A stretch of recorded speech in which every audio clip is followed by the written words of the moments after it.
Wigwaman wamiskitompa.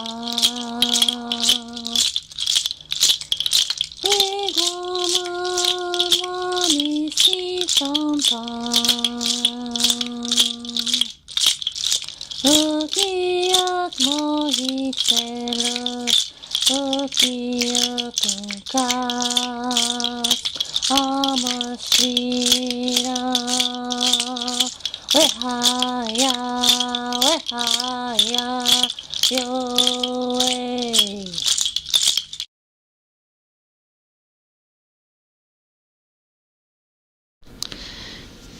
In Connecticut fields, or Quiniquitucket fields, strewn with rock, we still grow corn atop Mother Earth, with her sisters, beans and squash. Elders and children, side by side, share the old ways and the new ways.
Mohegan foodways are steeped in ceremony, from burning sage, curing tobacco, grinding corn, to our youth interacting with our elders, to the people, our relations, and our neighbors, the Mohegan way.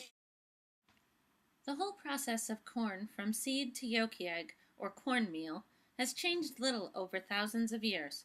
Corn is grown at Mohegan with its sisters, beans and squash. Corn is dried, perhaps not in the long house rafters of days gone by. Corn kernels are plucked from the cob and roasted, sometimes with ash. Roasted kernels are then ground into mortar and pestle into yokieg.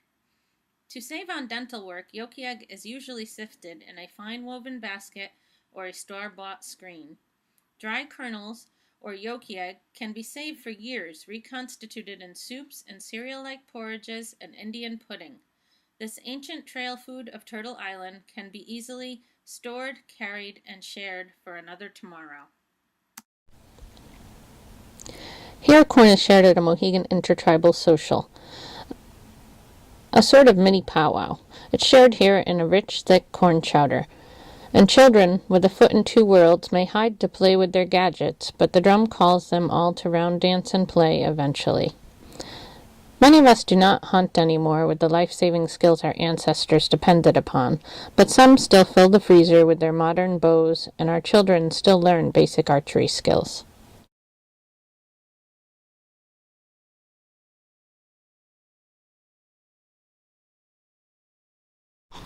In contrast to artifacts, architectural features cannot be picked up and relocated. This Mug's Hole is a rare find, completely intact here in Uncasville, Connecticut, one of several. Structurally very sound, observe the very large header stone over the entrance. Great skill and teamwork are necessary to build in this corbelling method. Most Turtle Island stone structures create a dome-shaped roof by overlapping course by course of carefully laid stone, being placed closer and closer to the center. We know these in Montville, Connecticut, or Uncasville, Connecticut, village of Montville, as Mug's Holes. or the holes belonging to the Mohegans. Some venture that these fantastic stone structures are elaborate food storage root cellars built by the Indians. Others theorize that they are so old that perhaps they date back to the archaic period of Turtle Island and are perhaps ceremonial structures. With entry facing the rising sun, this mug's hole remains a mystery held by our ancestors. Long ago, maple sap and corn syrup from otherwise unproductive corn stalks were the two most available sweeteners on Turtle Island. As with many things, before people created modifications to these natural products, such as modified high-fructose corn syrup, these sugars were not likely to be overused or abused. Hard work yielded their great gifts. Maple syrup was such a great gift of Mother Earth to the people that to this day the flow of maple sap marks the Mohegan New Year. The sap runs when the nights are cold enough to freeze water and the days warm enough to melt ice. In Quinnipiac, this time is usually mid to late February, when we celebrate the maple sugar moon. Birch baskets, or today often plastic buckets, of maple sap left out overnight can be skimmed of the frozen water in the morning to concentrate the sap prior to the boiling process. Even today, the boiling process takes place outside, though except for learning and demonstration purposes, we have advanced from the hot stones into a large container of sap method to pots boiling over large steady fires or gas burners. Most remarkable about our Mohegan ancestors' fishing skills were whaling, fishing wares, superior hemp nets, and their preservation of the catch. It cannot be over-exaggerated how much fish Mohegan ancestors consumed. The shell remnants litter hundreds and hundreds of shell middens dotting all of the northeast shoreline. Shell middens abound all over Mohegan land. One cannot walk a Mohegan trail without coming upon a shell midden. Ground-burrowing animals discard shell after shell, digging their tunnels and homes in Mohegan's cedar grove, Fort Avuncuss. Shantuck's archaeological record is rich with rarities like fish scale and fish and bird bones, primarily due to the calcium content of the soil from the huge quantities of seashell. Shantuck is perhaps the only place in the world where one can find well-preserved 400-year-old fish scales, tiny fish bones, and delicate bird bones. From whales taken by spear in dugout canoes that held upward of 20 warriors, to the smallest bait fish minnows, and clams and quahogs, Mohegan ancestors were fishermen extraordinaire. Colonial journalists noted how the Indians would take even the largest sea animals, the whales and porpoises, from their dugout canoes armed only with spears and superior hemp nets. Mohegans at Shantuck built stone and sapling tree weirs to funnel fish into a trapping area where they could be speared easily. Smoked dried fish and shellfish, such as clams, were preserved for safe consumption all winter long.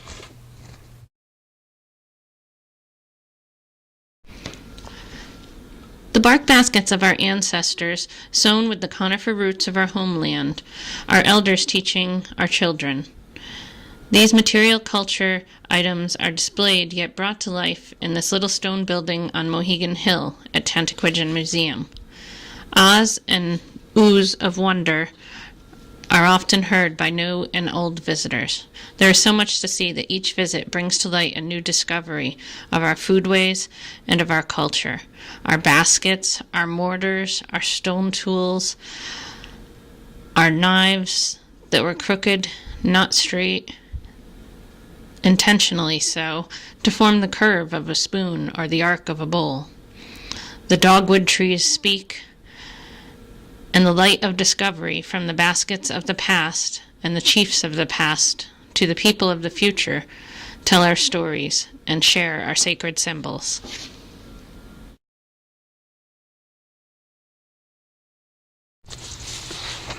Whether made from the ash splints from the north side of a black ash tree limb, as instructed by John Tantaquidgeon, or from the hemp twine now imported from Asia because it is illegal to grow in the United States, many Mohegans make their first basket at Mohegan's Cultural Week, the week between our big homecoming picnic and our wigwam festival.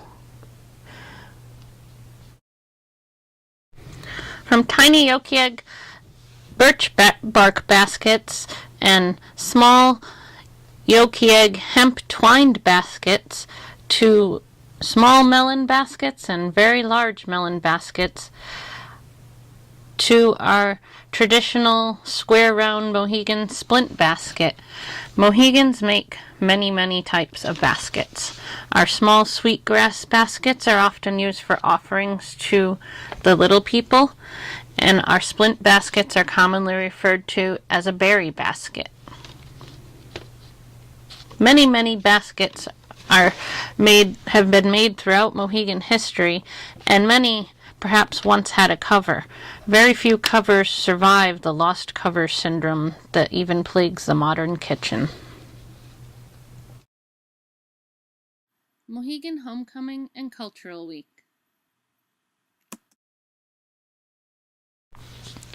It is hard to put to words the impact of this week upon Mohegan culture and Mohegan as a community.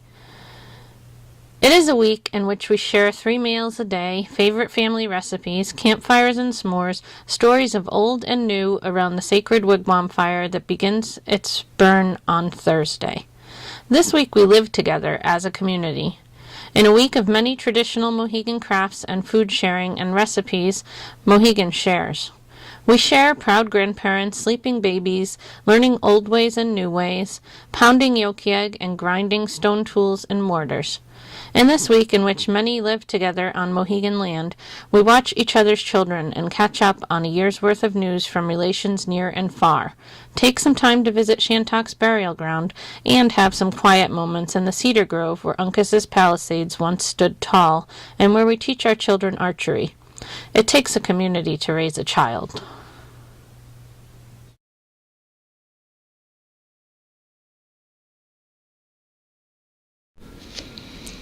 The Wigwam Festival is a fanciful celebration, an ancient ceremony celebrated now with dance and food and more food. It is the green corn celebration, so it centers around our green corn and the corn that is ready to eat off the cob, when the sugar is at the highest and the starch at the lowest, before it is yet ripe to be made into yolk egg and cornmeal. But it is ripe for the eating as corn on the cob. So this celebration enters the arena under an arbor of birch saplings and cedar boughs. The celebration is all about Foodways brought to life in the drum, dance, and sharing around the sacred fire that burns for all to keep the circle. Wamiskitompak.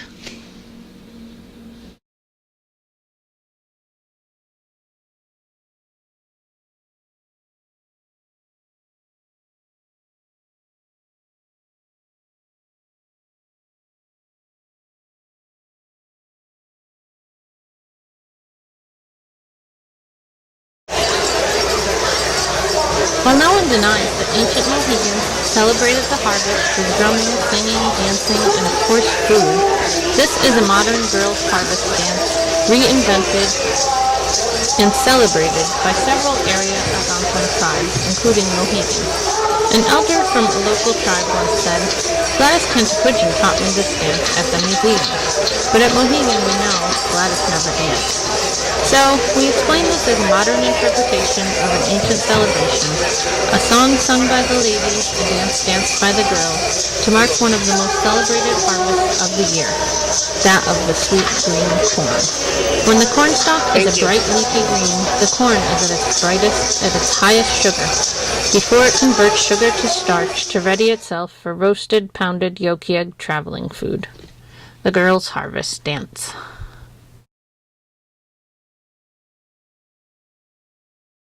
So it's October 2nd, 2012. I'm Susan Meehan, Golden Wolf from Mohegan, and this is Elaine Thomas. Elaine, do you want to introduce yourself? Okay, I'm Elaine Thomas, a Mohegan tribal member, and I work for the Mohegan tribal government, and my role there is archaeology program coordinator, and also I am the deputy tipper. And I also work for the Mohegan Tribe in the Cultural and Community Services. I'm doing this project on Mohegan Foodways for my master's thesis at Goucher College, and also giving a copy to Mohegan Library and Archives. So here we are. And Shantok wearers, so unique to the, I mean, you can look it up on the internet and you get Shantok ware, and it's, Yes. you know, it's here. So Yeah, it's a distinctive type of pottery that was made right here by the Mohegan people in the 17th century. And how do we know that? Because we found tons of it in the archaeological record, that there was so much of it here that was discovered that and reconstructed, Right. that we knew that it was being manufactured right here.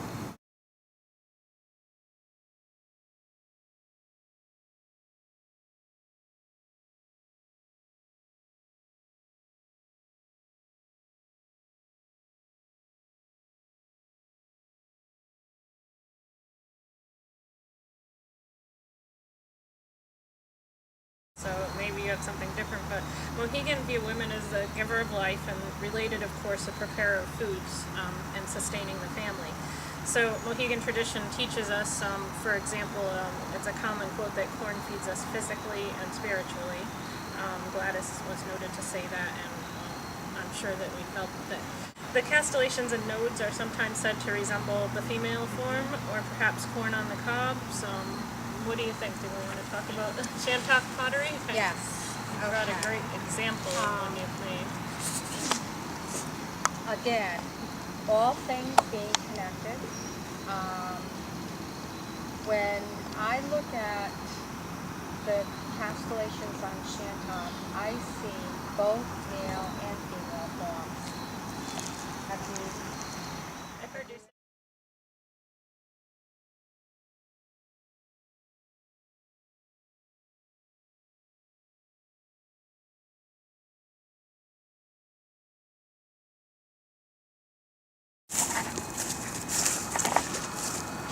So this is a reproduction, and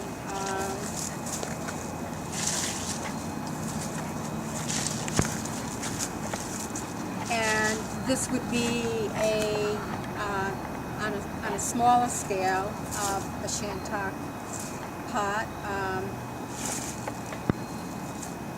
Also, usually with the Shantok ware vessel, yeah, it probably wouldn't sit right here because they're built to go right on the hot coils and such right in the fire. Mm-hmm. So the bottom pot is the bottom of the pot would come down, not in a point, But rounded where it would probably topple over if it yeah. were on a flat surface. And the body itself would be a little rounder, but the shape is there.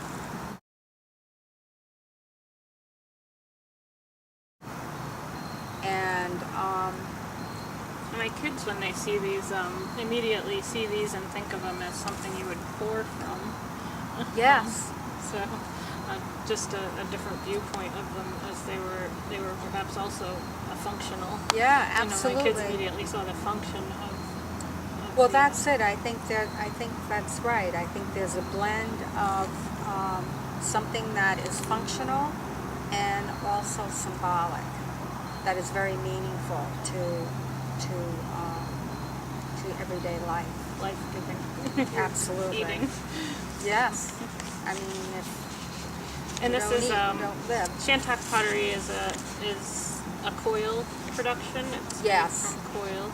So this is all hand done, and you start off with a little pinch pot, and then coils one at a time are added to it, and it's completely it's attached, and it's completely molded into the pot, and then it's built up, slowly built up, so that you don't see evidence of where those coils are attached.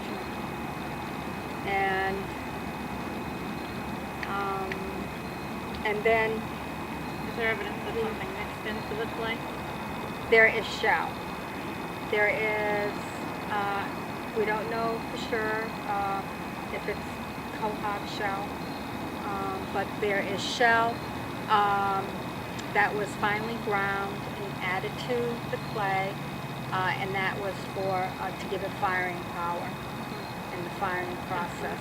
And yeah, and our ancestors figured that out, and they knew exactly how to add that the right just the right amount so that when it was going through the firing process it wouldn't burst. And we had that happen when we actually tried to do it ourselves to And you have a piece of a Shantok pot that you found here in archaeology, and I just remember you saying something about when you placed your hand along the collar here, and your thumb fit right into that spot. yeah. Can you describe that find? I have that in my memory from a class with you. That was what really got me going on Shantok and probably archaeology as well. To realize that it was like a bolt of lightning, where suddenly my thumb was in the imprint of my ancestor, right?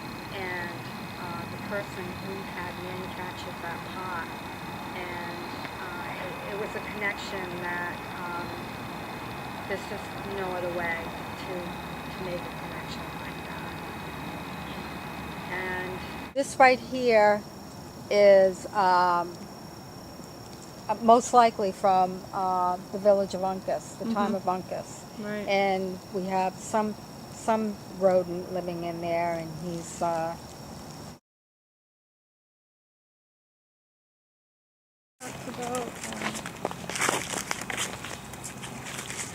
one of the things that that we looked for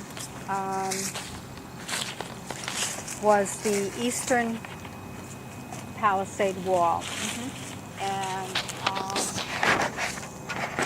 we never found it. Right. And we did, but what we did find was we found evidence of wigwams, and we found where the wampum was being manufactured, and we found the southern palisade wall. Okay. And how we found that was During ceremonies, about- funerals, and other important days, Mohegan firekeeper J. Iloff cares for the fire, feeding it both day and night, 24/7, at the Cedar Grove at the Fort of Uncas. Steeped in ceremony, preserved with the smoke of our ancestors' fires of cedar and sage, Mohegan Foodways are a growing, revolving, ever-changing part of sustaining Mohegan culture. The foodways of a culture frame every aspect of life in a community. Sharing food, feast, and even famine are at the epicenter of seasonal celebrations, land-based, personal and familial transitions, socialization, and ceremony. As well said by Dr. Rita Moonsamy, some of our deepest values and beliefs about the cosmos, the world, other people, our culture, and ourselves are expressed in the ways we use, think about, and talk about food. Tabatni Wamiskitampak.